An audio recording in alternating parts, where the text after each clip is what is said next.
నీకు ఎక్స్క్యూజ్ అంటూ లేదు, ఇంకా అస్సలే లేదు. అయినా నీకు ఆ ఫీలింగ్ కూడా లేదు కదా, ఆ రిగ్రెట్ నీకు లేదు.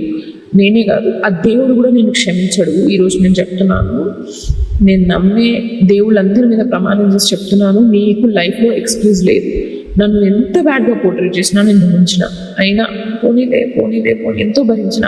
దానివల్ల నేను మెంటల్గా, ఫిజికల్గా, ఫినాన్షియల్గా నష్టపోయినా కూడా భరించిన.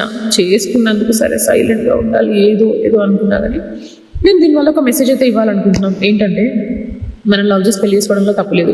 మేము పేరెంట్స్ని ఒప్పించి పెళ్లి చేసుకున్నాం, అది కూడా తప్పు కాదు. కానీ మొదటి నుండి వాళ్ళ స్వార్థం మాత్రమే చూసుకుంటున్నప్పుడు మనం పిచ్చిగా పోనీలే వాళ్ళ పరిస్థితి అలా ఉంది అనుకుంటాం కదా, అది తప్పు. అదే తప్పు. ఎందుకుంటుంది వాడి పరిస్థితి?